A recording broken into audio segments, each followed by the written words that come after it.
it's Conrad Thompson, and you're listening to adfreeshows.com. And boy, have we got a treat for you guys today. It's something we're calling the book.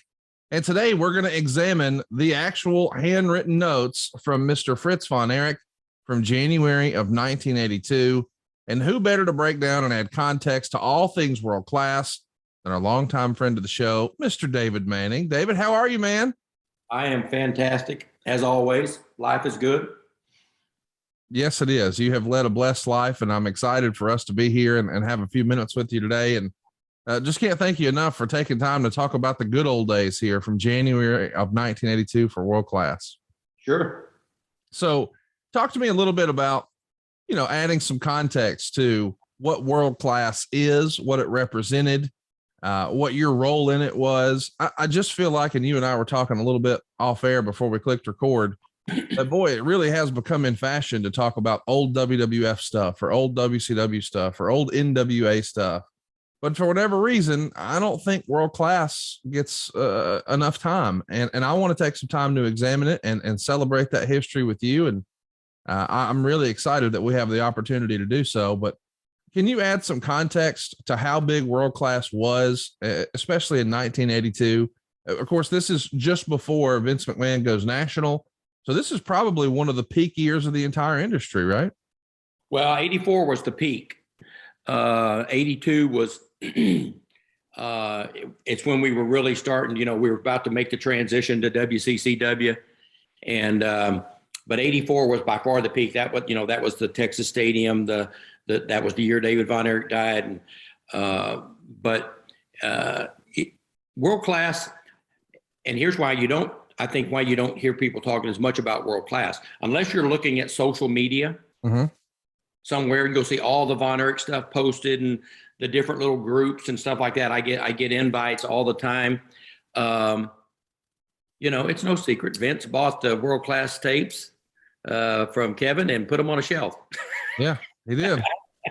And I think I always get heat when I say it, but the reason why is because we were the biggest, baddest wrestling organization out there. We were literally changing the way wrestling would ever be done in the future. We started the music to the ring. We started slow motion videos. We started the instant replays. We started cameras by the ring, cameras in the ring, microphones in the ring. We started the little vignettes where you would get a chance to know the wrestler outside of the wrestling arena, maybe at the bar, maybe at the gym, maybe at the pool or the sauna, like we did with Garvin and Sunshine one time. So we took wrestling to, it was like taking wrestling from black and white to color. Yes. That's what we did. Everybody in hindsight appreciates the production values of World Class, but that took a real financial commitment. There was a reason everybody else wasn't doing it. It wasn't easy and it wasn't cheap, but you guys invested in that. And there's some unsung heroes behind the scenes that made that happen. It wasn't just the Fritz von Erichs of the world. Who were some of the folks who really made this show feel special? Well, it was, what happened was, it was crazy because we were on, Saturday Night Wrestling every Saturday night. That was out of Will Rogers Coliseum. It was filmed on Monday nights. Back in those days, it was filmed by a stationary camera that was up. Didn't even have anybody running it. It just sat there and focused on the ring. And then they had another camera guy down low that would move and catch the people coming to the ring. But there was no music. There was none of that. And so Mickey Grant and Channel 39, Mickey Grant, by far, Keith Mitchell and Harrison Gillum. Keith Mitchell went on to become, he went from here up to WCW with Crockett, and then from Crockett to Turner, and from Turner, and he just retired, I saw here not too long ago. Yeah. But it was really them that contacted us, and who would have thought a Christian Broadcasting Network, CBN, would think about carrying wrestling. And it all started because we were doing Easter seals. They were doing Easter seals. And after we had started airing our show over there, we were on at 9 a.m. in the mornings, and they repeated the show at 6 p.m. for those that missed it during church. And it got so popular that when they did Easter Seals was a 24-hour, telethon. Right. They preempted every show, but they didn't want to preempt wrestling. Wow. So they had me come over, and I would literally say, hey, here's the next match, Kerry versus so-and-so, and we're going to be right back. Get on the phones, call in, make a donation. We're here at Easter Seals. And that's when they found out the power of the Von Erichs, because they said, hey, maybe we'll have Kevin, Kerry, and David come over, and, if they call in and if they make a certain donation, we'll put them on the phones. I said, oh, I don't know if I'd do that. And back then, there was just Ma Bell, Southwestern Bell. And sure enough, they said, if you make a $50 donation, you get to talk to a Von Erich. Oh gosh. They blew the Southwestern Bell system went down. I'm dead serious. There were so many calls that came in, it just blew the system. And that's when they really realized, holy cow, these guys are stars. Yeah, they are. Well, we've been really fortunate through the help of a private collector, Mr. Dave Milliken, to get our hands on Fritz's old books. And these are essentially day planners that have his real name on the outside, and it's his handwriting every day of the month for the entire year of 1982. And that's what we're going to be working through. And we're going to start with January, but, add some context to what being the booker was back in the day. I mean, these days there's a whole staff of writers, and boy, it's a lot different. But back then it was a little more traditional. Well, and when I got started, the booker here in the Southwest was Gary Hart. And so I always say I've learned from the best of the best. I got to sit in the room and hear Gary Hart's mind click and watch him do finishes and watch, and then we had at one time, George Scott was down here. We had when Ken Mantell come in, I was also the assistant booker. And back then, the booker did the finishes. The booker, as you say, the book, you told everybody where they had to be every night. Okay, you lined up the match schedule for every night. And this wasn't, people think, oh, well, what are you doing this week? No, that book was filled out 3 and 4 weeks ahead of time, because you got to remember, if we're doing promotion in wherever, they got to be promoting it, especially spot shows. Yeah. Saturday night shows, they got to have a month to be able to put placards out and get all the announcements out around the town. And when you talk about the book, I can see Fritz's book now. Bronco Lubrich wrote everything in that book. Wow. Now, Fritz may have put some notes in it here and there. Sure. I remember when I first went to work, Fritz said, well, David's young, let him keep my book. I kept it for maybe 1 week. And he said, Bronk, because you can see, I can see it now. I mean, the handwriting is like perfect. And when it talks about the matches and where we're at and all of this. Yes. And I had a book too. We all had to keep a book. And most of the time mine was copying Bronk's book. I would fill mine in one day, the whole week for one day. I'd go in and I'd just take his book and copy it. And because Bronk he was so meticulous. I mean, he would do everything just perfect. It's so fun to have our hands on this. And of course, everybody is seeing that. You and I aren't necessarily looking at it as we speak here, but fans at home who are watching are getting a chance to see it. Let's add some context to what your role was, what your official title was, if you will. What were your responsibilities and so forth? Wow. I started out, it's crazy. Some people have heard it. My responsibility started out, I was coaching at the Y and I was coaching at the high school. Texas didn't have a lot of wrestling coaches back then. I was lucky enough, 5-time state finalist in wrestling in school. And I say 5 times because it can't be done anymore. We weren't under the UIL restrictions. I literally won the state title in wrestling as an 8th grader. Oh, wow. I challenged a varsity guy and beat him and went represented MacArthur High School as an 8th grader in one state.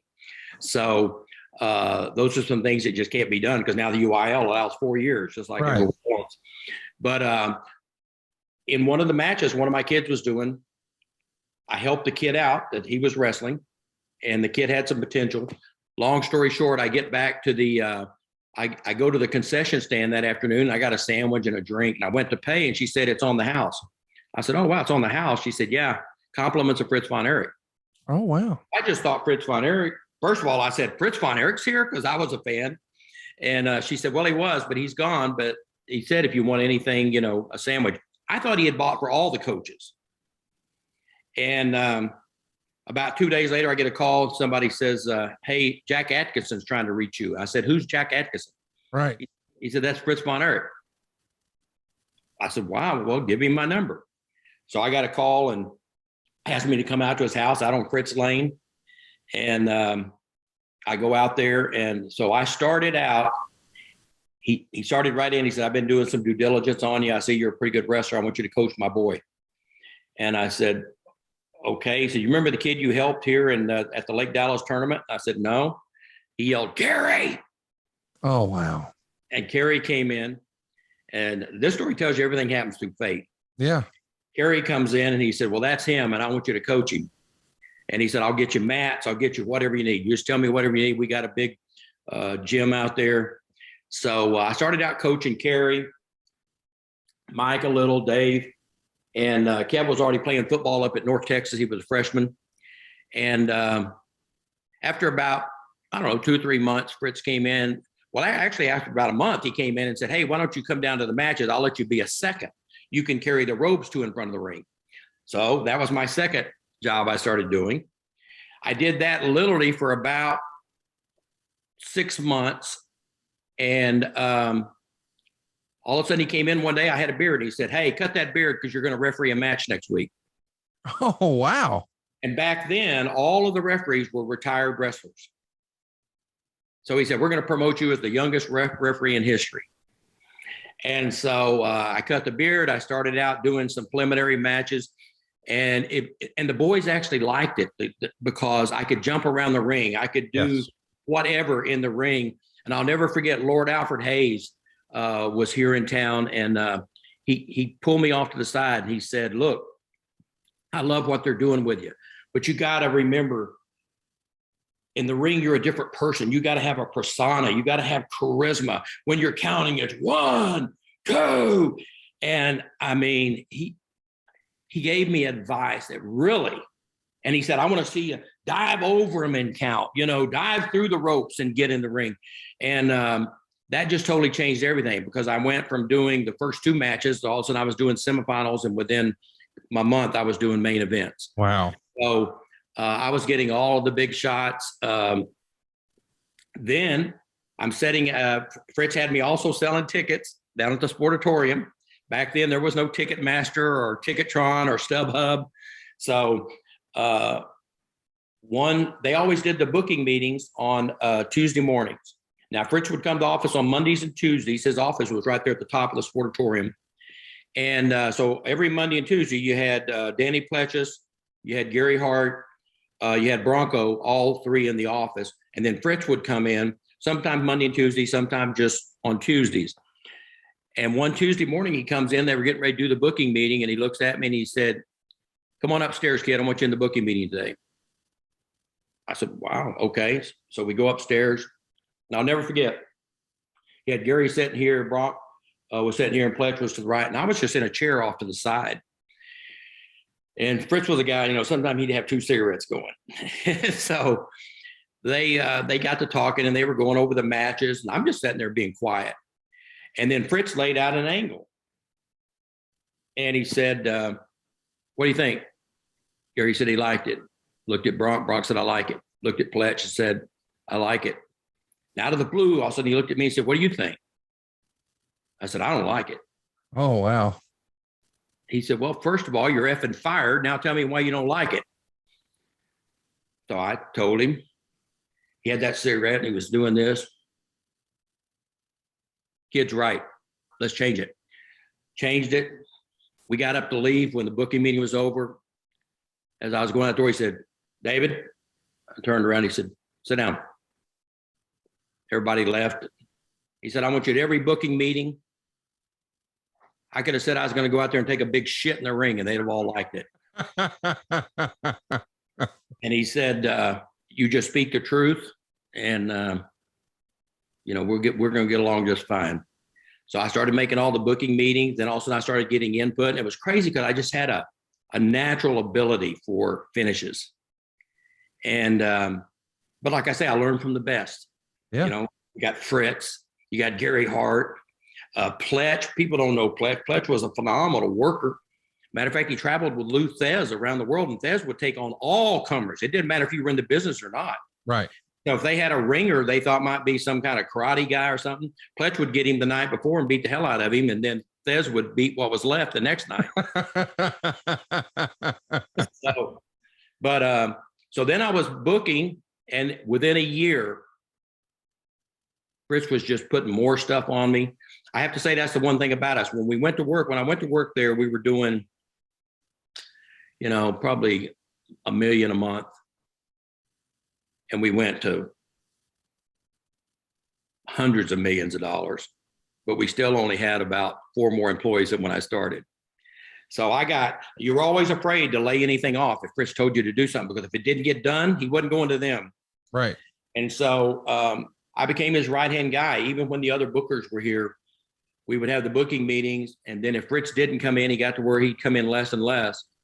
Every Thursday, he would call me because I was the one that met with Channel 39 every Wednesday morning with Keith Mitchell and Gil Gillum. And we'd go over the shows and what we were going to do and the vignettes, and we would create those. And then on Thursdays, sometimes Fridays, I'd get the call from Fritz, how we looking this week? And no one ever knew about those calls. And I would, put my input in and stuff like that. Eventually I became, after Mantell left, I became the booker. And, that was an interesting story. That was a blow up when he left. But give me some timelines here. When did you first start sitting in the booking meetings? When did you sort of become Fritz's right hand? Started sitting in the meetings. Oh gosh, probably. I got started in the business in 78, 77, 78. Started sitting in the meetings around 79. By 81, I was Fritz's go guy. I just did a podcast here a while back with Marshall and Ross. Yeah. And it was crazy when they came on. Kevin X, my dad said that if he ever needed a finish, or if they ever needed a finish, or whatever they needed, they called the brain.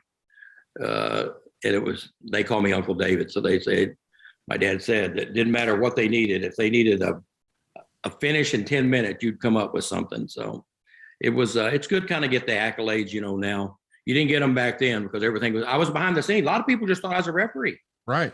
Promoter. I promoted, matter of fact, I promoted Lawton, Oklahoma, Tyler, up in Boston the first time we went up there. I promoted the big show up there. Israel. I'm the one that set up all the stuff in Israel. Wow. Got the phone call. Matter of fact, I went in and asked Rich, you want to go to Israel? And he was like, what do you mean? I said, I got a guy calling me. If he's real. He said, find out if he's real. Get it done. You get it done, we'll go. I just want to see a check. And he told me, I want to see a check. It's got to have this much money on it. And it was actually 100,000. And I came back in with one for 250. Oh, and so we were off to Israel. It was crazy. So I was doing everything. It was when I was in Israel, you're literally 12 hours, 14 hours difference. Right. And over there in the day, we were promoting, working at night. And when I'd finish at night, I was calling back here because the second time I went to Israel, we had the big Texas Stadium show literally the week I got back. So I'm coordinating all of that from there at night. And I'll never forget, I got on the plane coming back from Israel, got over and was on a window seat. And I remember putting my head like this. 15 hours later, we landed. Man, what a great time. You've lived a hell of a life, man. And I appreciate you taking some time to just give us some context to what was going on. Let's talk about where we are here in late 81, early 82. The TV show that had been shot at the Sportatorium had been named Texas Championship Wrestling and was generally used to fill the TV time in the office's West Texas towns of what used to be the Funk's territory. And then in December of 81 or January of 82, before Continental Productions or KXTX or CBN entered the picture, what exactly was the plan with renaming the Sportatorium TV show World Class Championship Wrestling while it was being produced by North Central Teleproductions? Well, we broke away. It's no secret, with things that were going on we were bigger than all of them. Right. In Vince's backyard, we were pulling a 13 to 15 rating with a syndicated tape, and he was pulling a 9 or 10. Same thing up with Vern Gagne, same thing in Mid-South. Matter of fact, as a referee, all of a sudden I started doing matches in the Superdome or wherever, I would get the calls, and we were, for the first ones, we were sending wrestlers. You'd have Carry It Kill Auditorium and then back here. Matter of fact, we were using Learjets. They would have, we had one time where Iceman King Parsons did a big show at Kill, and they had to get a Learjet to get him back here for our big event. And so it was, we created World Class mainly because we just needed an upgrade in the name, Mm-hmm. And we were sitting in the room, and Mickey Grant is the one that actually said, hey, what about World Class Championship Wrestling? And we started making the switch. But at that point, we were still, we didn't realize how big CBN was going to be. We had no clue. You never do. But we knew how big our syndication was. When I say our syndication, we were syndicating to 45 out of 52, the 50 states. I mean, it was crazy. Every Tuesday morning, I had that job too. I had to make sure all 40 plus tapes headed the direction they needed to go in order to be there so they could air them at their air time in their towns. There was no such thing as just picking it up on cable. It literally came in a box. And then they had to go, set it up to show it. So clearly with the tapes going to 45 of the 50 states, Fritz was eyeing either the national opportunity for touring, or maybe he was going to be respectful of that, but certainly he was going to be selling some ads nationwide. Yeah, we were selling ads, and we were selling syndication. Right. They were paying big bucks for the tapes, but it was also drawing ratings because, see, we had the first superstation. We had Channel 11, okay, and Channel 11 was around before Turner came. When Turner came, he actually paid people to take his station, 10 cents. And so so we had the superstation was going into, Channel 11 was going into Oklahoma. It was going into Louisiana. So we were already getting that notoriety. Then when we started doing the tapes with Channel 39, it was actually what you're talking about when we were doing the first ones in 81. We started up, and Abilene would get them. And then the next thing you know, we were getting calls from different people. Hey, we want to air we want to air here. And we just kept syndicating. We'd say, here's the price. And then before you know it, we were literally nationwide. It's an awesome opportunity. Syndicated tape, and we never knew how many times it was showing. That's how it got in Israel. Right. We didn't put it there. Somebody black marketed it there. But then all of a sudden I got the phone call. Hey, we want the Von Erichs to come here. How about that? That's a fun call to receive. So of the non-weekly towns, roughly what was the split between fundraisers and other spot shows?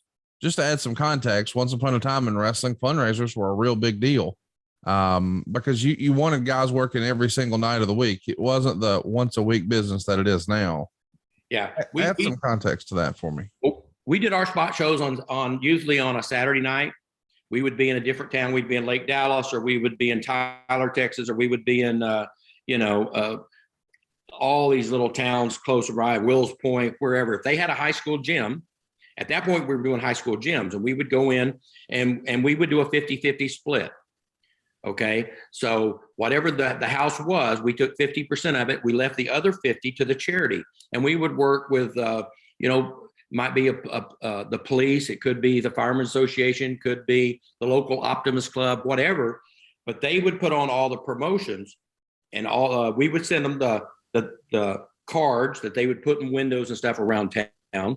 And then we would cut an interview, usually on the Fort Worth show on Monday nights. We'd say, hey, this week we're going to be in,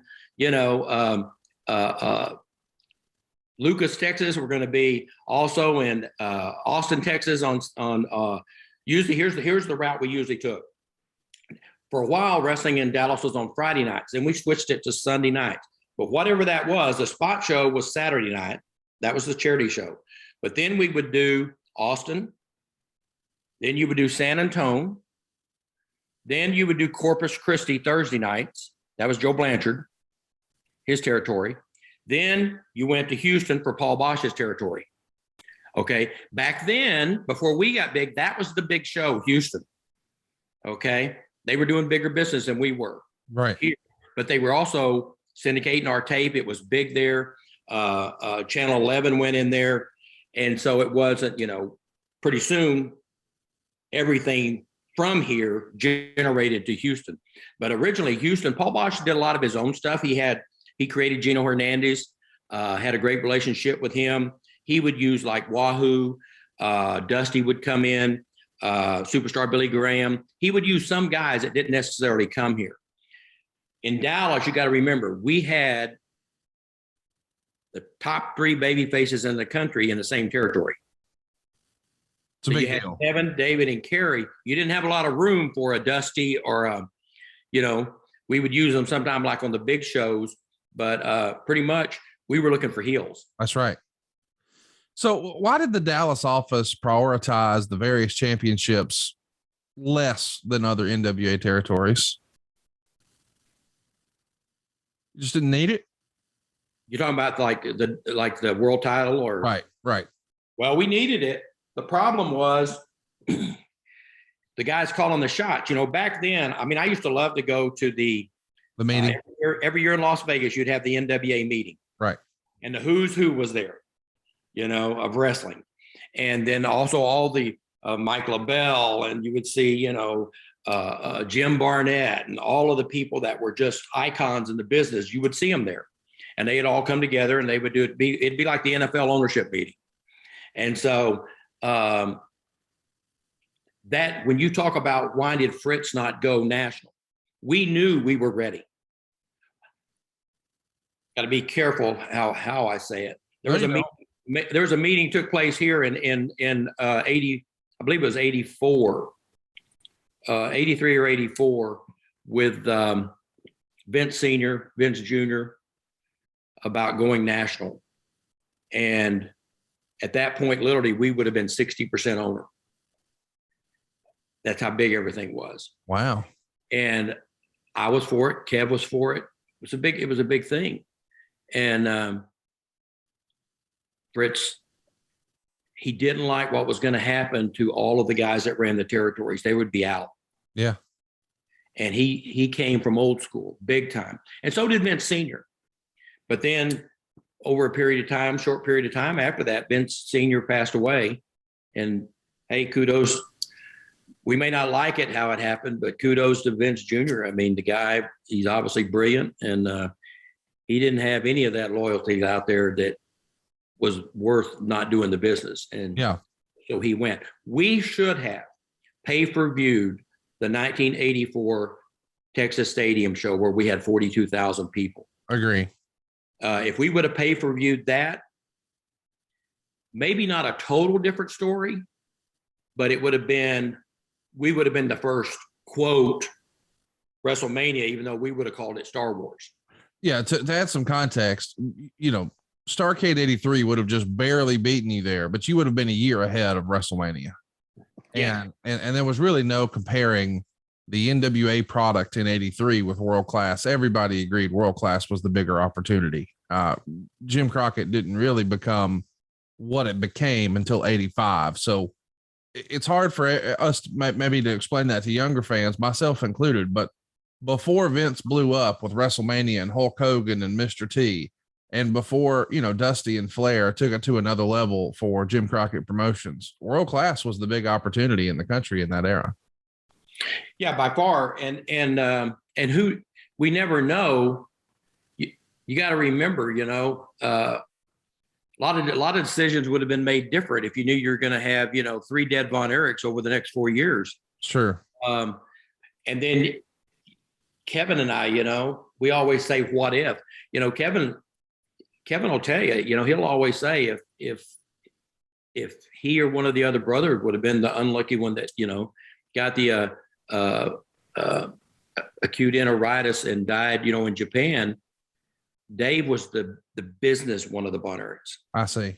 He and I, matter of fact, my first promotion lot in Oklahoma, Fritz called Dave and I in. He said, okay, you guys get to go promote. You go set up for Lawton and I see what you can do. And so Dave and I were traveling a lot together, but he was one of the ones, and that's why they were going to put the belt on David. Okay. And because for one, he was the best one to work heel. And to carry the belt, it's hard for a babyface to carry the belt. That's right. Because if a babyface comes to town and they see him on TV, they're going to root against him instead of their local guy. Right. To where if you got the local babyface going for the belt, that's why when Flair carried the belt and Harley Race carried the belt, the houses were so big because, they could work. Your guy beat that guy. Yeah. Yep. So let's talk about the book here. January 1st, 1982. There's a handwritten note here. David Von Erich in St. Louis, Missouri at the Checker Dome for the St. Louis Wrestling Club. Gary Hart and the Great Kabuki in Atlanta, Georgia at the Omni for Georgia Championship Wrestling. On the 2nd, it's Gary Hart and Kabuki in Augusta, Georgia for Georgia Championship Wrestling. Let's add some context to that. When Fritz had guys who were from his home territory going and working shots for other promoters and other territories, was it strictly an opportunity for those guys to make money, or did the home promotion make a little piece as well? We got a piece. What we did was we paid them. And so we would cut the deal ahead of time. Now, some of them would get their checks there because back then the boys were on the road and they needed the money. Yeah. And a lot of times, matter of fact, we always cashed the checks in house. You had all the house gate money. But no, we would cut the deal when we would call up and book them. And we'd say, okay, here's how much for the house and here's how much for the talent. And but as you can see right there, we're already jumping around. That shows you the syndication. It was syndicated in Georgia. It was syndicated, St. Louis. Yeah. St. Louis. So also on January 2nd, you guys are running a show in Athens, Texas. Frank Dusek as the office rep is not otherwise listed as appearing on the card. We've got Killer Tim Brooks versus Al Madrill. We got Little Tokyo versus Tiny Tom. We got Bill Irwin versus Kerry Von Erich, and $1,982 at the gate. It's kind of fun, I guess, to think about. We're talking about 1982, and the gate is 1982 in Athens, Texas. Any interesting stories about Bill Irwin? That's not a name we hear a lot in world class. Yeah. Bill Irwin, great worker, could work with anybody, and always brought his rope to the ring and stuff. I'm coming home one time, San Antonio. I got in my car. I got Garvin and Sunshine in the front seats. I'm driving. In the back, we got Bill Irwin, Hayes, and Gordy. And so we're coming down 35, and Bill Irwin and Gordy get an argument about who can run fastest. And, back then we've had drinks and stuff like that. And next thing I know, pull over. We're going to settle this. So we get out of the car on the side of Interstate 35. Hayes goes down. We mark off about 50 yards. And I go up, and Irwin, and they take their shoes off. They're going to run in their socks. And so we say, go, and they take off running, and they're flying down the side of the interstate, not on the grass. They're on the pavement. And I can't even remember which one won, but we get back in the car and we come. Well, they tore their feet up. They got blisters from running on the pavement. Oh, man. And they had to work on Monday night. And so I remember Fritz was like, what the hell's wrong with him? How in the hell, so I had to tell him the story. Well, we were on the side of Interstate 35 racing. Crazy. Yeah, Irwin's a good guy. I saw him at the inductee Hall of Fame down in Wichita. He comes to that, and he comes to every year here. We'll do it's called the Red Bastine shootout, and we do. Johnny Mantell usually puts it together, and all the unfortunately passed away. Brooks and all of them were always there, and you got a chance to see. Funks were there when they were, still healthy. So it's good to see him. But yeah, Bill Irwin was he was a good draw. We go to Dallas on the 3rd, and it looks like this is a Sunday, of course. This is a Channel 39 TV, which means this is going to be at the Sportatorium in Dallas. We've got $6,130 at the gate. The main event that night, or what goes on last, is Al Madrill with Fritz Von Erich in his corner, taking on the Great Kabuki with Gary Hart in his corner. Just underneath, it's those Von Erich boys, Kerry, Kevin, and David, taking on Bugsy McGraw, Bill Irwin, and Frank Dusick. And wouldn't you know it, the Von Erichs pick up a win. This is kind of cool just to see as we're going through. And I think when people think about world class, they think about the Sportatorium more often than not, don't they? Oh, the Sportatorium, I hate it. They tore it down. They still have done nothing with the piece of land it was on. It makes no sense. I agree. It was anyone that went there, I mean, it wasn't pleasant in the summer. Right. Just had fans going, and you're in a 10 building, but it would seat about 4,200 people. So when you hear those numbers, a $6,000 gate, you got to remember, in 82, ticket ringside seats were probably $6. Okay. General admission, $2 and $3. And then it jumped up to like $12 for ringside, and we were still running like $5 for general admission. Fritz always said that that's one reason wrestling, even during the Depression, people went to wrestling. Right. It was a way to get the stress out. You had good and evil. And so people went, they could afford a couple of beers, but they could afford to go to wrestling. And so it was, so when you hear those gates, it'd be like at a spot at back then at that Athens event, I bet you the tickets were $2. Yeah, to add context to what we're talking about here, $6,130 in 82 is over 18 grand today. And once upon a time, boy, TV was not always a profit center. It was, getting you the next thing. Let me explain. On January 4th, again, this is a Monday now. You guys run Will Rogers Coliseum in Fort Worth, Texas. The gate is $7,408. And what's going on last is Kevin Von Erich going to a draw with the Great Kabuki, with Gary Hart in his corner. Will Rogers Coliseum, though, Fort Worth, maybe if some of our listeners aren't familiar with Texas, just really a suburb, not too far from Dallas. I mean, when people talk about the area, even, where there's air travel or whatever, they talk about Dallas, Fort Worth. How valuable was Fort Worth to the territory? It was huge because originally that's where the big show was. The big TV was. That was every Saturday night. You had wrestling and then roller derby. Okay, I mean that was it. I got to stay up late even when I was a kid and watch wrestling, and I'd get to see some of the roller derby. But that was it was a bigger arena. That's also where they held the Fort Worth Stock Show and stuff like that. And originally it was actually over in the stockyards. When I first started going, it was over off Main Street there in the stockyards, and it was a building that probably only seated about, 1,500. But then when they moved it to Will Rogers Coliseum could seat about probably 6,000, so it was a lot bigger promotion when you would go there. And when you talk about Dallas Fort Worth, when you look, Dallas is a little bigger, but now over there, they've got the Dickey Center and a lot of stuff coming along. It was crazy. The people from Fort Worth would drive to Dallas to see the matches. People from Dallas wouldn't drive to Fort Worth. They just wouldn't. There's a note on here. That's why a lot of stuff is in Arlington, Texas. Right. The Cowboy Stadium, the Ranger Stadium, everything.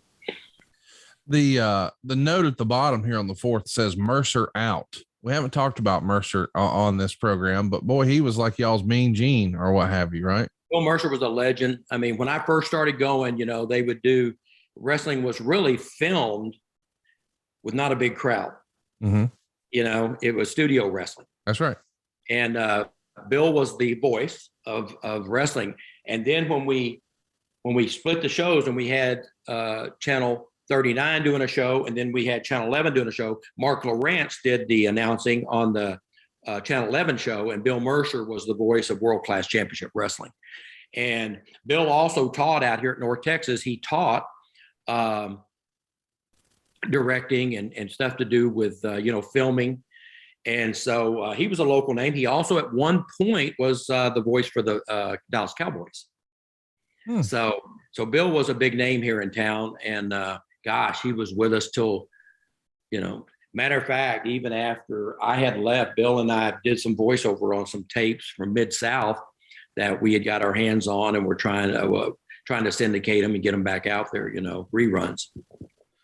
On the 5th, we have a note here that says Gary Hart and the Great Kabuki in Baton Rouge, Louisiana for Mid-South. They're going to be there as well on the 6th, this time in Shreveport, Louisiana for Mid-South. What was the relationship like between Bill Watts and Fritz Von Erich here in 82? It was good. I mean, Fritz and Bill, they went way back, and the boys, the bigger paydays were here. Bill Watts is he's a tough son of a bitch, and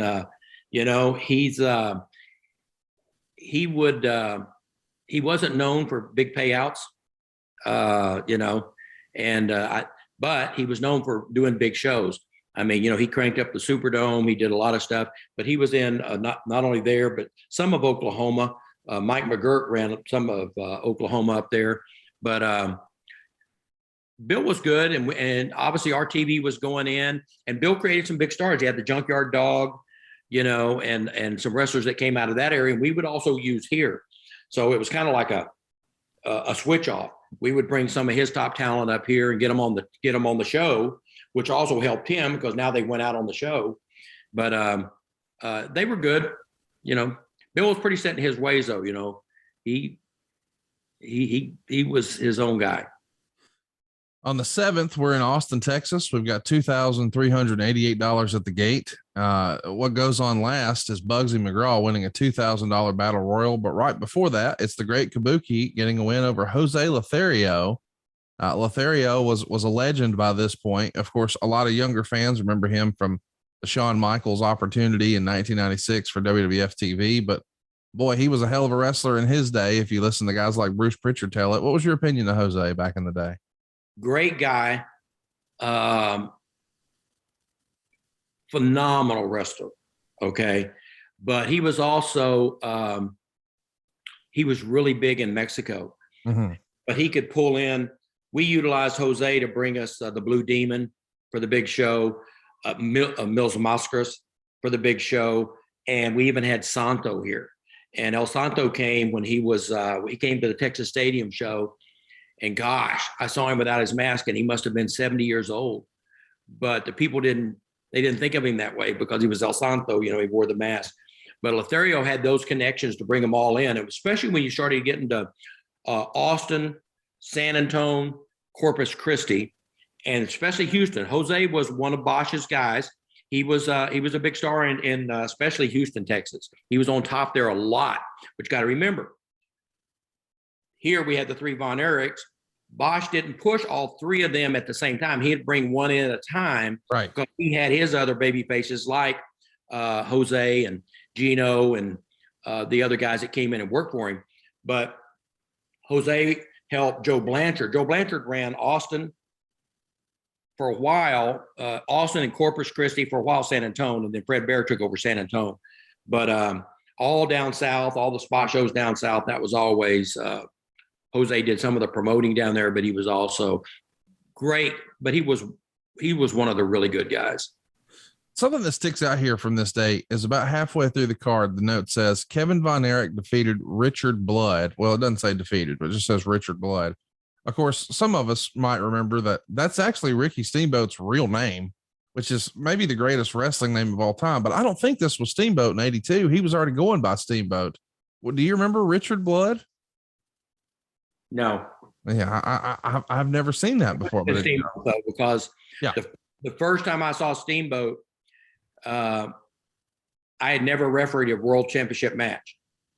And the match in Corpus was going to be Ricky Steamboat against, it might have been Lothario. But I remember I was nervous. I'd never done the world title.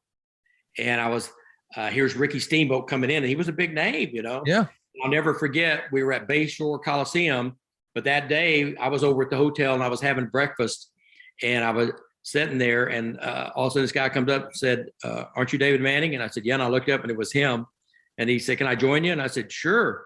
And he sat down, and we started eating. He said, "What are you doing today?" And I said, "I don't know." He said, "I thought I might catch a movie. You want to catch a movie?" I was like, "Yeah." He said, "There's some new movie out. It's called Grease. It sounds like it's pretty good."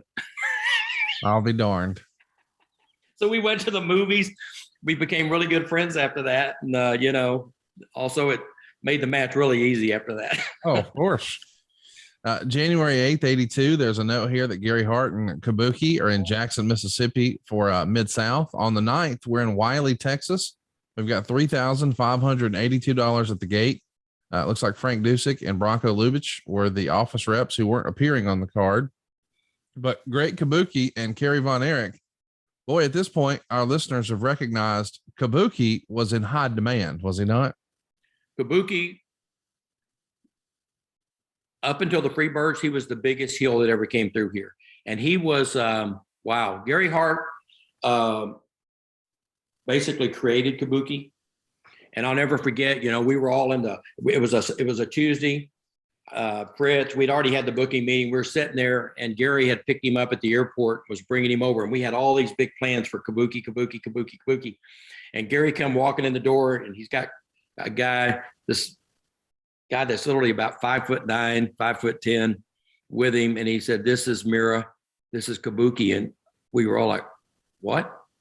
Because we're picking Kabuki, And here was this little guy, but holy, could he, man, when he put the Kabuki mask on and he blew the mist, it was so big around here. The kids were so scared of him, and he could do the nunchucks, and he was the real deal. I mean, I seen him jump up. A guy jumped on Gary's back. I saw him jump up, and that guy was probably 6'5" in the air up above, kick him right in the face. I mean, he was the real deal. And when he came, that's when we first really started selling out everywhere. Nobody talks about that. I'm glad you're sharing that story with us, because I think by the time some fans saw his work, they were like, it's this or that. But the reality is, boy, he was quite the draw in his day. He was unbelievable. And he could do this kick. It was almost kind of like Chris Adams' super kick. Yeah. But Kabuki would do the kick, and he wore these soft karate shoes, and he could plant it right in the neck, and you would think he tore their head off. But he always planted it just low enough to where, it was scary when he would do it, because usually the guy was coming at him or coming off the ropes. But he was, man, we even flipped him, we flipped him babyface. You would have never thought that could happen. We did, and had Sunshine in his corner, and it went over big. I mean, now they wanted him because he's beating up the bad guys. But yeah, great guy. There's a note here at the very bottom that says Andre 9 through 14. Of course, that means Andre's coming to town. He's actually going to be on a card on the 10th in Dallas, and we're going to talk about that. But Andre at this point is one of, if not the biggest touring act that wasn't related to a title or championship or what have you, probably in the country, right? By far. He was, they called him back then, the eighth wonder of the world.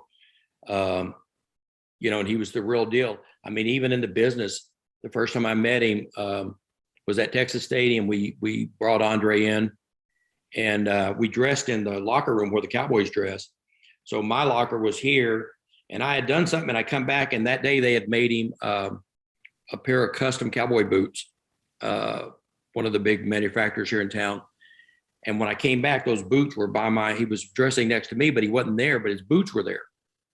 And I'll never forget looking down and going, what the hell?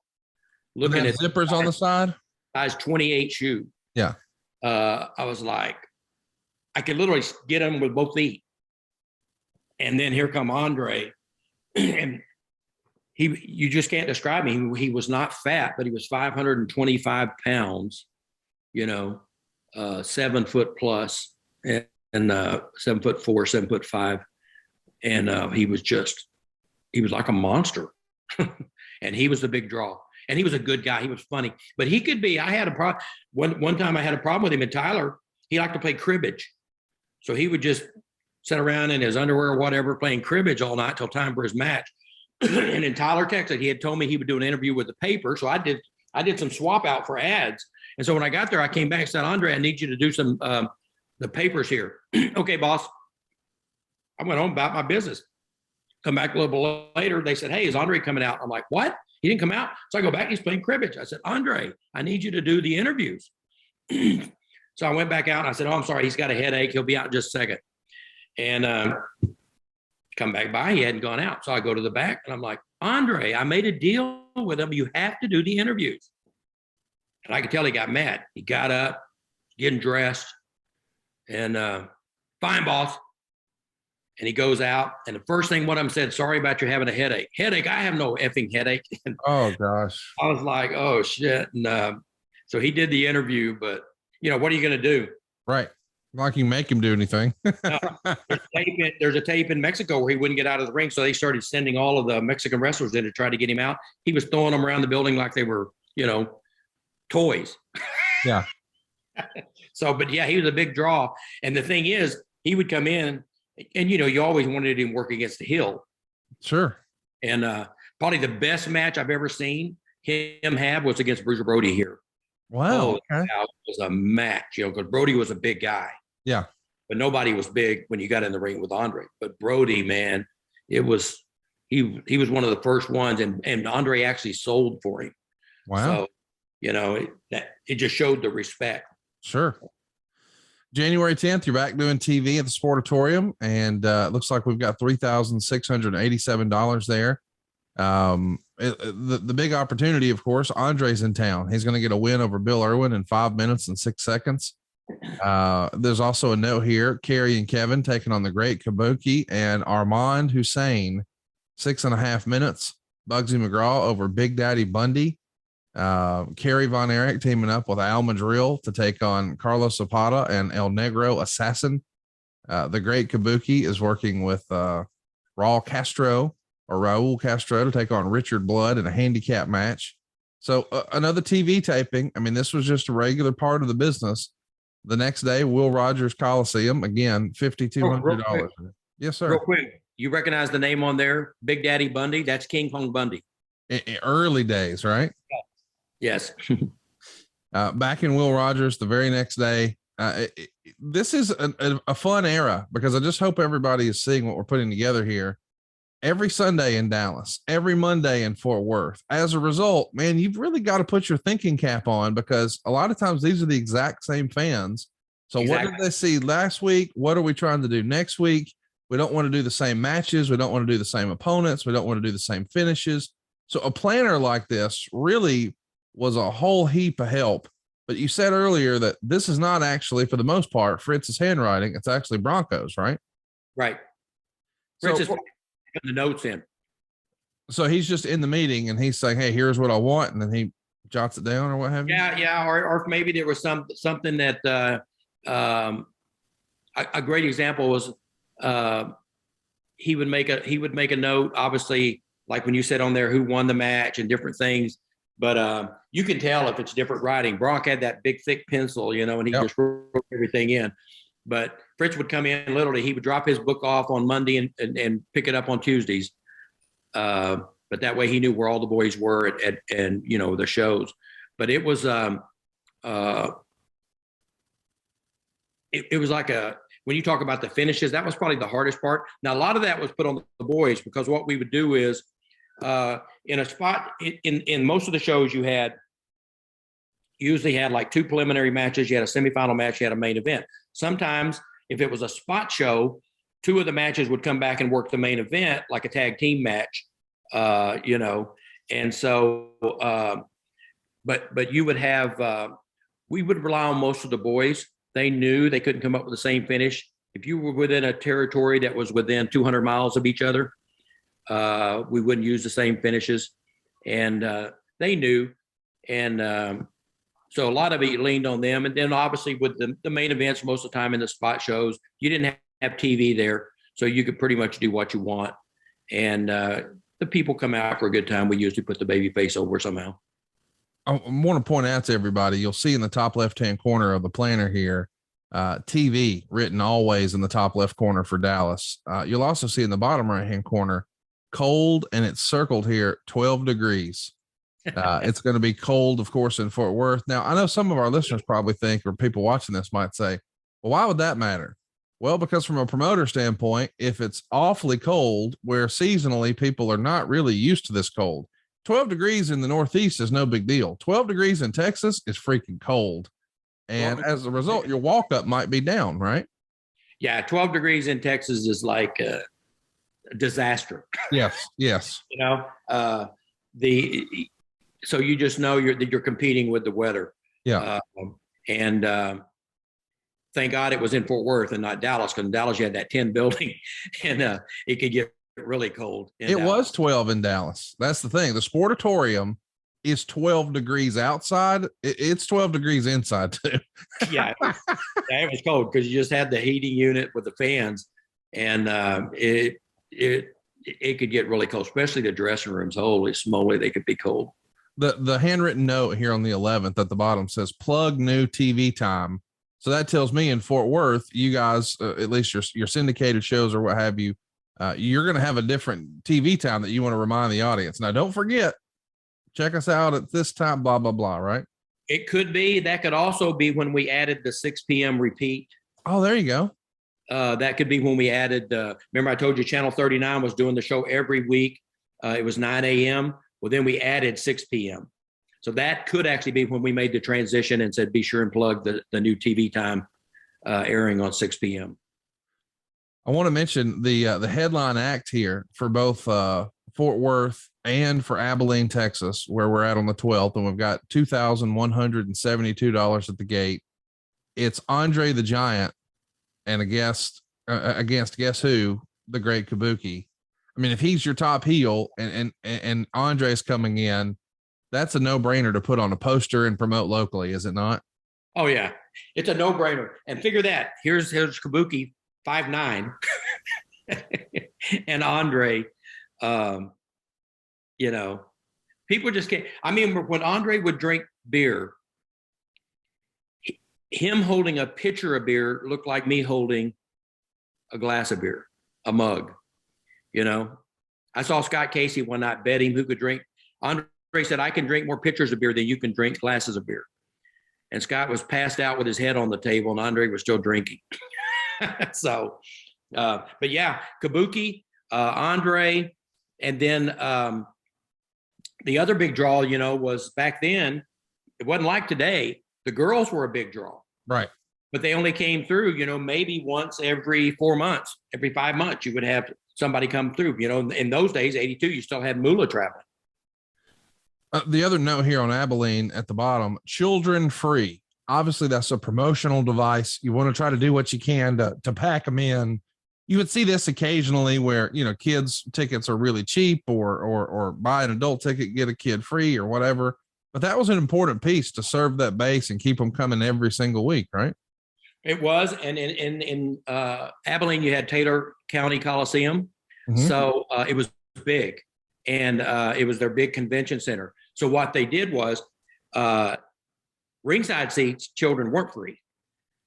If you wanted a general admission ticket, you could bring kids free because you had all of this space in general admission that you could fill it up with kids and it just looked like a bigger crowd. There in Abilene, they had an opportunity. Maybe this is something else you lined up with Richard Diamond, the sports editor from the Abilene Reporter News. And the headline here is never try to interview a giant.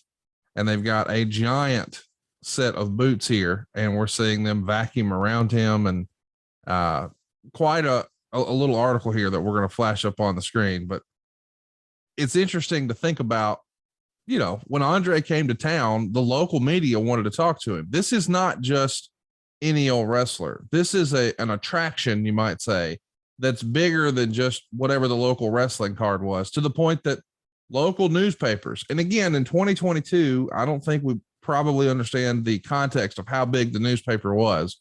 This is the way that community got their news and information. You know, there were folks who didn't have TV in this era. It wasn't like everybody had in their smartphone everything at the push of a button in real time.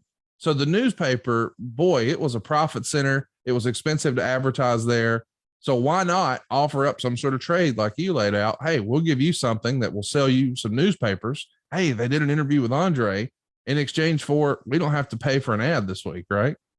Exactly. And you could cut those kind of deals also, you know, when we weren't making appearances back as much then as when the tapes got real strong. You know, we would go into town and we'd do the same thing, and we'd allow the newspaper to get interviews at, maybe we were doing a car dealership or whatever. But with Andre, for the people out there, maybe the young ones that don't know, just you think, oh, how big was he? I remember the most two pictures of Andre that were so impressive. One, people don't know, they were trying to get Andre into professional football. Okay, wanting to be a lineman, offensive lineman.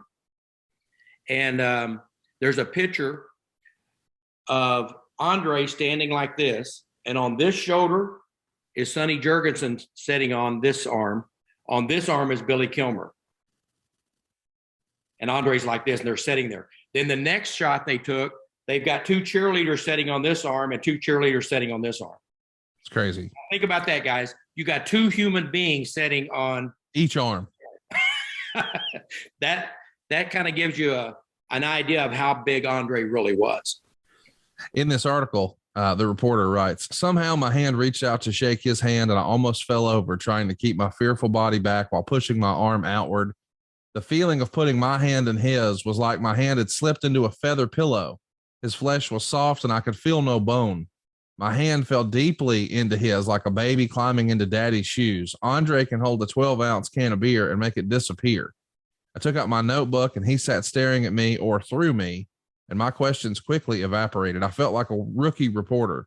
Finally, the only question I could think of slipped out. Andre, do you consider yourself an athlete or a performer? I asked.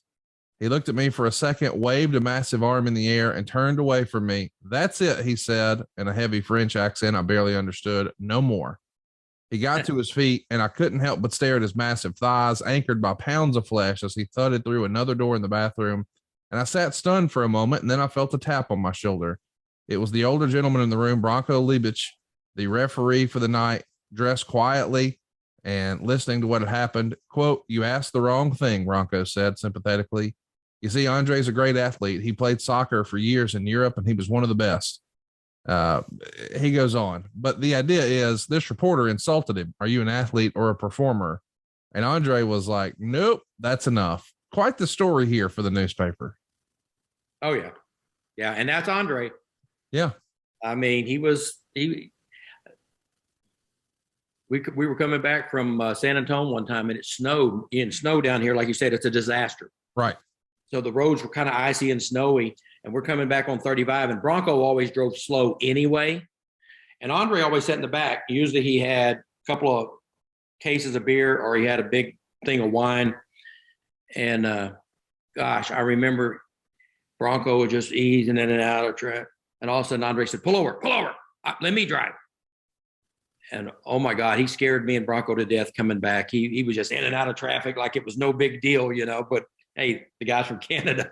So that was nothing to him, what we were driving on. But he was, you know, it's sad. He had a disease, and he was all crippled up at the end, you know. And he got a big payday whenever he agreed to put his shoulders down for Hogan. Oh, yeah, he did. On the 13th, you guys have the biggest gate so far of the year, $7,843 in Lawton, Texas. Of course, the weather's going to cooperate a little bit more here. And you've got, or Lawton, Oklahoma, sorry. And you've got a big opportunity because it's Great Kabuki and Kevin Von Erich. It doesn't look like Andre is wrestling on this card, but that doesn't mean that there's not a big gate. $7,843 there in Oklahoma. The next day in Texas, we've got $3,558. It's once again with Great Kabuki and Andre the Giant on top. The 16th, you're in Princeton, Texas, with Great Kabuki and Al Madrill. The common thread here is, Great Kabuki is Fritz's workhorse at this point, is he not? Yeah, and just a great draw, and he could work with anybody. Al Madrill, love Al Madrill. He was a good worker. But there was nobody you couldn't put Kabuki with. And he was just such a good business guy. Whatever you needed, that's what he was doing. And then a lot of time, you know, you had Gary Hart was in his corner. Right. So you're getting 2 stars right there. And so Lawton, Oklahoma, that's where I promoted. And we drew some big houses there. That was a big coliseum we had up there. So that was where the military base is. So they had a lot of things going on there. But yeah, we used kabuki. Like I say, we didn't. The first time we really, unless Fritz was on the card.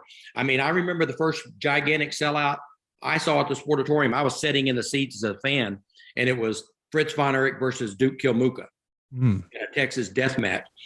Fritz could sell out. Right. And the boys could have sold out if you have the right heel. That heel, the magic came when kabuki came. And then we just fed off of that, January 17th, 1982, we're back at the Sportatorium in Dallas. And what's interesting is the network says that this show is aired on February 6th.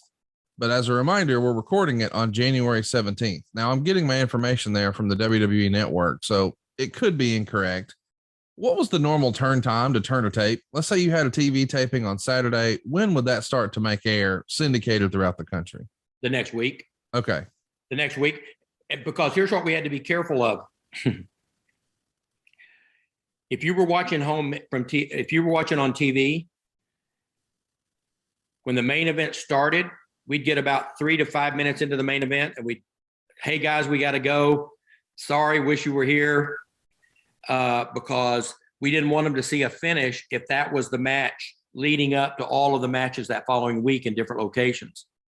And so there was a lot into it of how far did you take the angle on TV on Saturday nights or Sundays leading into everything in those shows that week. Because, you got to remember, we did that show, but then we would go in on Tuesdays and we would cut a tape, interviews for all of those towns that's syndicated in. So we would spend literally 4 and 5 hours doing the same interviews over and over and over for different matches around the country. And then we would send those out. And in each one of them, it was promoting, whether it be Kabuki and Al Madril. Man, can you believe what happened on Saturday night show? I wish you'd have been there, blah, blah, blah. And very seldom did we show a finish of the main event. For one, we wanted their butts in a seat. We didn't want them to watch it on TV. The next day, so again, here at the Sportatorium, 5386, but Fort Worth on the 18th becomes now the biggest gate of the month so far, $11,355. And what else would it be? Fritz von Erich and the Great Kabuki. It's interesting to look and see what really pops the house, if you will, what really pushes the tickets. It's not necessarily Kerry and Kevin and David at this point. It's not even Andre. It's Fritz and Kabuki, because boy, he was just branded. Fans believed in him. And at this point, it was probably generational, right? I mean, kids were into it. Parents were into it. They had all sort of grown up with Fritz von Erich at this point, right? Yeah, exactly. And Fritz was heel all his life. He was one of the biggest heels in the industry here, right. Japan, everywhere. And matter of fact, they would go on the road. They would cheer the boys and boo Fritz sometimes, like at Kiel Auditorium. Because in the beginning, he'd be in their corner. But you got to remember, we're in 82. I'm trying to think. The boys are still really young. Mm-hmm. Okay. And Kevin obviously had been in the business the longest, and then Dave. But Kerry at this point's really young into the business. Yeah. And so when you bring Fritz in, that's like, that's the Hogan, right? Yeah, that's Hogan or Bruno Sammartino or, whoever. That's we're going to get serious now. Let's talk about the next day. We're going to Tyler, Texas. And now, of course, it's going to be Kabuki taking on Kevin von Erich. There's $1,894.50. And we've talked about these numbers, but David, you and I have talked off air before.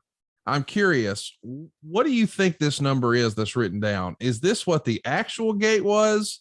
Is this what we told the IRS the gate was? What do you think number we're reading right here? Well, you're always going to have overage in any building because some people don't show up or, whatever. But that would have been the gate that was reported. Now you got to remember, And that's just strictly people buying tickets. That has nothing to do with all the pictures and the buttons and the T-shirts and the everything else that was sold, which was probably bigger than the gate. So, but yeah, no, that would be what would be reported. And see, back then, you literally, in Texas, you had to have a commissioner in every building, and he literally sat in the room and helped count the tickets. Because what they do is you'd come in the door, they tear your ticket in half. Half of it went into well, actually, they took it, they put it in the little box, a lock box. They would unlock that box. The commissioner had the key. He would unlock it, open it, and they counted the gate. That's how they figured out what the gate was. And so they wrote that in that book because Fritz always noted what did we do last night? And so Brock would just fill in all the notes. And by the way, when you mentioned a while ago about it saying it will air on TV here. Yes. Good chance that we would continue filming even though we went off the air.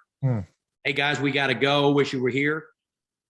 We would continue filming that main event. And if the right angle was in it to where for a future big draw, maybe a Texas Stadium or a reunion arena, Star Wars, we would say, okay, here's where we're going to show what happened. Yeah. To really beef up the big blowout, at the big match. I get you. When we're talking about the picture money is what Jeff Jarrett sort of jokingly refers to it as. I just want to add some context because I'm sure that can be confusing for some of our listeners. But once upon a time, wrestling was almost like going to the movies, right? So it becomes a family entertainment where we know, hey, every Tuesday there's wrestling, just right up the road. We got to go, blah, blah, blah. Tickets are going to be really affordable, just like at the movies. But then when you go to the movies, you don't just walk in and sit down at your seat. Yeah, you paid $8, to see this movie. And that's a little bit of profit for the theater. But the theater really makes their money when you go buy their $12 popcorn and their $9 Coke and their $8 jujubes or what. That's the sort of the angle here, right? We get them in the door and then we sell them other stuff. Yeah. And I remember back then beer was $2 a can. And I remember when Fritz was trying to make the decision, could we go to $2.50? Now it's $18. And if you go to Jerry World, AT&T Stadium, you pay $18 for a beer. So, but it was crazy because we sold, I handled all the merchandising. That was one of the impressive things Flair had when he come down here. He couldn't believe how much merchandise we were doing. And he tried to get me to come up to WCW and go to work for Crockett. And he was like, if you'll come up here, I'll get Jimmy to give you all of the merchandising rights. And that was a pretty big offer because I knew what we were making on merchandise. It was, and that's cash money. It was crazy. I would pay 18 cents for the black and white pictures. Okay. And we sold those for $2. The color pictures, I was paying 32 cents, 35, I think. And I was selling those for $3. And if we took 250 of them to a spot show, they were gone. If it was Kerry Von Erich or Kevin or even Lance with his snake or whatever, it was. And the downside of that was the boys didn't get any of that back then. Oh, now Kevin, Kerry, and David did get some of their pictures, and then when Iceman, Brody, some of them came along, it started creating a little friction. And so Fritz did start cutting them in on it. But now it came, the Hills didn't sell. Right. Until the Freebirds came along. Mm. And for the longest time, the Freebirds were selling as the only thing beating them were Kevin and Kerry. I see. Michael Hayes, he was so flamboyant. And then we eventually got to where we just shared all that in revenue, On the 20th, as we continue to mention, Greg Kabuki still on the road, Columbus, Georgia, for Frank Ward's sub-circuit of Georgia Championship Wrestling. On the 21st, he's in Dayton, Ohio for Georgia Championship Wrestling. But you guys also have a show on the 21st. You're going to have $2,212 at the gate. You're going to have a Texas Heavyweight Championship match with Al Madrill and Bill Irwin. We've also got Bugsy McGraw and Kerry Von Erich on top. On the 22nd, there's a note here that Kerry is in St. Louis at the Kiel Auditorium for the St. Louis Wrestling Club. Gary Hart and Kabuki are in Columbus, Ohio for Georgia Championship Wrestling. On the 23rd, there's a note from Elkhart, Texas. We've got $5,444. Once again, the main event, Kevin Von Erich and the Great Kabuki buddy, that fella has not had a day off all year. He is the workhorse of this promotion. And he's happy as hell because he's getting main event money. Yeah. And Fritz was good. His payouts were good, but it was a struggle for the guys wrestling in the first couple of matches, doing all those events, traveling around. But the main event, they got taken care of. So, back then it doesn't sound like a lot of money, but Kabuki was probably popping, $400 to $600 a night. Sometimes 1,000. So that's a lot of money, especially back then. Elkhart, as we said, you got $5,444 at the gate, but there's a note at the bottom: new TV time, 10:30 to 12. So that would have been in there, of course, to remind that localized audience, hey, now don't forget new TV, blah, blah, blah. On the 24th, it says in parentheses here, closed in red ink, but underneath it says champ 25 to 29. You know what that means. Here comes the NWA touring heavyweight champion. Yeah, it means I'm getting alcoholized for a week. Yes, that's exactly right. Kerry Von Erich is in the note here. He's going to be at the Wrestling at the Chase TV taping, but on the 25th, because this is when we're back in Dallas, Fort Worth. We've got, unbelievably, now this again, January 25th, 1982, $9,389 at the Sportatorium. And the main event is Ric Flair defeating Kerry Von Erich by DQ to retain the title in 20 minutes and 10 seconds. So in this month so far, we've had not only Andre coming through for a tour, but now we've got the NWA World Heavyweight Champion, who happens to be Ric Flair. This is a hell of a month for world class here, is it not? Yes, it is. Yes, it is. The draw of the belt, was it the draw of what sold the tickets? I mean, $9,389 at the Sportatorium is a big one. It certainly stands out here. I mean, you look at the other shows. Let's recap. Dallas was 6,100 on the 3rd, 3,600 on the 10th, 5,300 on the 17th. But then when we actually run at the end of the month with Flair, it's 9,389. Was Flair the draw, or in this era was the belt the draw? We know Flair's going to become the draw, but here in 82, it feels like this is really before he caught fire. And it says, does it say Flair on there? Yes. Okay. Flair. Yeah. So it's Flair because, him and Harley went back and forth. Sure. It was one, the interviews Flair could do were phenomenal. Yes.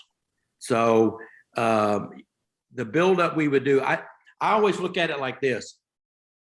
You had about half of your wrestling scene, the fans, that think they're smart. Okay. And those half thought one of these boys is going to win the belt. I'm going to be there when it happens. Then you had the other half that were just dripping fan, and they were going to be there because it's one of the boys against the world champion. Right. And, I remember when I changed the belt, when Kerry beat Flair in Texas Stadium. It was a big thing to me because that's history. Yes, your absolutely. name's going in the book. So the draw of the world championship, and back then, the world championship got diluted. It was crazy. After I left the business, it wasn't just because I left. The belt used to change hands maybe once a year. Yeah. So that made it such a big thing. Then all of a sudden, you get all these different territories, and the belt every other 2 weeks is changing. It's no longer, it doesn't get the build it needs when you have, and hey, hats off, whether it be Harley, whether it be Flair, whether it be Steamboat, they always showed up the suit. Yes. The NWA made you look the part of the world champion. And so it was a totally different atmosphere and that's why the big blow up came between us and the NWA, is because Fritz basically said, it's time to switch the belt. We can only milk this DQ so long. And, They did, but then they turned around and kind of pulled a shenanigan and won it back with it when it wasn't. We hadn't kept it very long at all. Kerry hadn't, and that was it. Fritz walked in and said, "The hell with the NWA. We're doing our own." Wow. Okay. I think there's a story out. We should probably talk about that another time, but real quick, I do want to ask, there's been some debate as to whether or not Kerry missed a shot. That rumor's out there that Kerry was supposed to appear at an NWA card. He missed a shot, and therefore the NWA didn't think they could trust him to carry the belt anymore. And some friends of ours believe that. What say you? You know, I don't know. But I honestly believe if Kerry would have missed a shot, I would know. Right. I agree. Yeah. Because Fritz would have called me and said, "Where the hell's Kerry?" Right. Okay. And Fritz was adamant. I mean, why do you think David Von Erich died? You think that ate on Fritz forever? Because Fritz's deal was you're a main eventer. You do not miss a show. You're sick, you go to the doctor afterwards. Right? David Von Erich would have went to the doctor. He'd have been fixed. It was a pill could have fixed it. So for Kerry to miss a shot, Bronk would know. I would know that. Why did he mix it? Not only that, we would be in on a story of why he missed it. Right. You wouldn't just say he missed it. You'd come up, oh, there was a bad car wreck. There was a, it wasn't like there was cameras everywhere with iPhones. You can make any story you want up. Yeah. And so that's the only reason I've heard that. And no, and I don't, if Kerry would have missed a shot, believe it or not, Fritz wouldn't have been as pissed off when they took the belt back. That makes sense. Because, hey, it's business. If you can't make the shows, you can't carry the belt. Well, we know that, Kerry is going to get his opportunity in May of '84, but this was not his night. But boy, what a house. Again, this is the biggest one in Dallas, $9,389. And to be clear, this is Flair and Kerry when Flair had been not yet maybe the top draw. He had won the belt in September of '81 in Kansas City from Dusty Rhodes. And he's ultimately going to wind up losing the thing the next month to the Midnight Rider. There's some controversy there. They go back and forth, but the first run of Flair as champ was not necessarily gangbuster business. So I just tend to believe, hey, this is our chance for our guy, a Von Erich, Kerry Von Erich, to become the NWA champ. And that's probably what drew it. I mean, certainly Flair being in town is a big opportunity, but you kept that show on the road. The 27th, you're in Lawton, Oklahoma, $8,424 there. And what's the main event? Well, what else? Ric Flair and Kerry Von Erich. Having a Von Erich challenge for the NWA world title was almost a can't miss formula to sell tickets, was it not? No, and it was. And you hit it right on the head because you got to look at this. Our fans never saw Ric Flair. That's right. Okay. Crockett State was not syndicated down here. And so it's the world champion coming to town. Yep. And as you know, sometimes you might think this one's coming, but then they flip the belt. Right. And you've already been promoting for 2 weeks, 3 weeks. And hey, guys, the world champion is now Harley Race. He'll be here because he steps in and starts fulfilling the dates. So it was definitely more the title because I'm telling you, they saw Ric Flair for the first time when he stepped in the ring here as a world champion. He had never come down here and worked or anything. And your liver was never the same. On the 28th, you're in Austin once again with Flair and Kerry on top. This time, not as big of a gate. We're coming off of, again, in Dallas, $9,389. In Lawton, Oklahoma, $8,424. In Austin, we're down to $2,466. Was Austin just a downtown? It does feel relative to the other markets that Austin was just not a hotbed. Would you agree Austin with that? Kind of like a spot show. I'll see. I don't know why, because the college is there, University of Texas, and it's a much younger crowd, which we didn't. You would think the boys would draw because up in Lubbock, and we drew big because Texas Tech's there, and man, those college kids would come out to see the Von Erichs, especially the girls. And but Austin never really ever, believe it or not, you could have brought who was wrestling the champ that night. Kerry Von Erich. believe it or not, in Austin, you'd have probably drew bigger with a Jose, or because it was a lot of Hispanic market. I see. Okay. And same thing with San Antonio. We didn't really start popping San Antonio big to where we were going into the Hemisphere Arena and stuff till around late 83, 84. This is going to be Flair's last stop on this tour. On the 30th, we're in Marlin, Texas. We've got $2,138 there with Kabuki and Von Erich on top. And then, of course, TV back in Dallas on January 31st. That's going to wind out the month. What goes on last is Tom Shaft and Frank Dusek, who's going to be replacing Bugsy McGraw. They go 17 minutes. But what everybody's really paying attention to is a captain's match featuring the people's choice from each of the two teams in the trios match, where we've got the spoiler defeating Gary Hart by DQ. We got the great Kabuki, Armand Hussein, and Gary Hart taking on the Von Erichs. So it's Kevin, Kerry, and the spoiler in 17 minutes and 41 seconds. So I like that interactive component, but we haven't talked about the spoiler at all. And he jumps off the page here, January 31st. Not a name we talk about a lot these days. Any good memories of working with the spoiler? His name was Don Jardine. Great worker. Gary was his manager forever. Okay. And we had done a flip there, obviously, because now he's going against Gary. But probably the only funny story about Don Jardine, he was known to be cheap. Okay. He didn't spend money on anything. The other one, which would probably be a contest of who was cheaper, was Bruiser Brody. Okay. And so Don Jardine is driving and Brody is in the passenger seat. And they go, Brody says, pull over, why don't we grab a burger or something? So they go through the drive-through. And John Jardine says, it was your idea, so I guess you're buying. And Brody said, I would, but my wallet's in the trunk. So they're in the line. Jardine gets out and goes and opens the trunk and bring his bag back to the front seat. I love it so much. And says, get your wallet. So great. I do want to ask something that's written in the margin here under the blank space for the first Sunday, the top left-hand corner. I don't know what it means. Maybe you do, but it says note stapler payment January 15th. Stapler payment 1/15. Any idea what that means? Is that Broncos writing? It looks like it's in a blue pen, so it's not in pencil like everything else, but it looks like it's not Broncos writing, which makes me think perhaps It's Fritz. yes.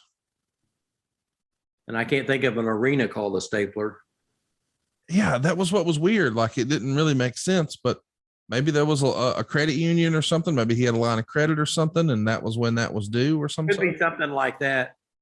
You know, Fritz, I tell you, one of the greatest things Fritz would do. Fritz had a closet at home behind his desk, and then he had one at the office.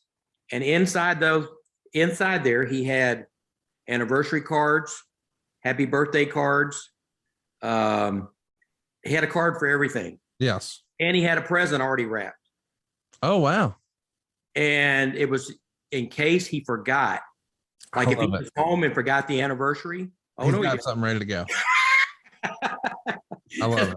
So he told me and all the boys, he said, if you're smart, you'll always have a present ready to give and a card for every occasion.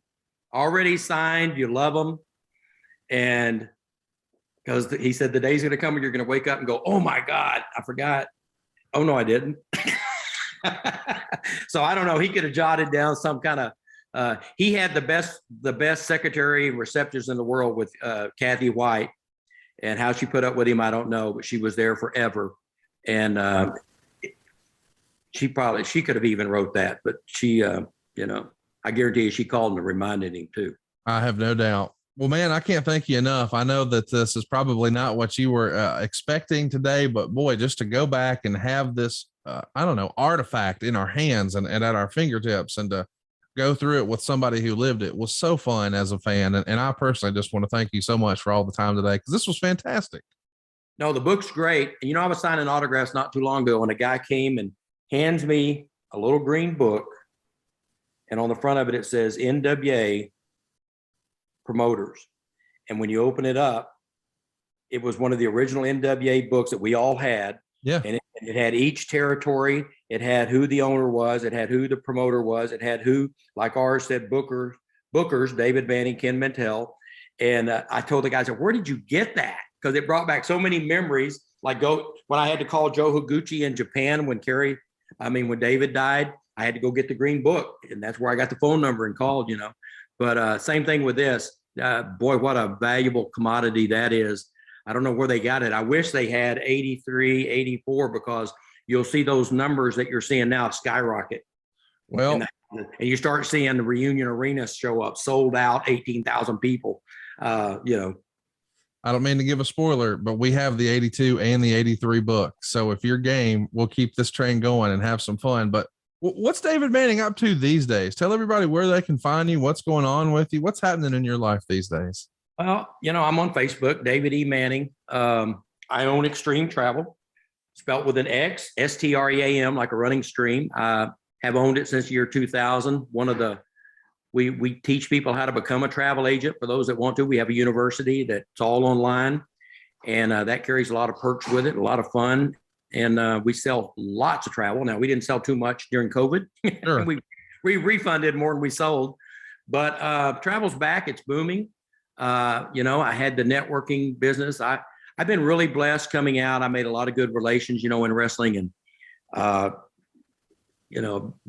been gifted by God. Kevin and I talk about it, with sometimes things just fall on your plate and you know where they came from. And so I've been smart and have invested well and lived well, got a wonderful wife. And so life is good. I thank God every day. And I look back at the good old days, and I guess if you could say the pros and cons, I loved it, got a lot of free meals, had a lot of good times, and thank God there was no iPhones or Androids. Well said, my friend. Thanks everybody for joining us today on adfreeshows.com. And most importantly, thank you, Mr. Manning, for all the time. I wanted to celebrate world class and pay a little respect to that history, and who better than with you. And we got to get together and keep this train going, because there's a lot of fun stuff in these books. And I can't think of a better person to share it with and celebrate it with than you, sir. Thanks, Conrad. It's fun always being on. Appreciate you. Thank you.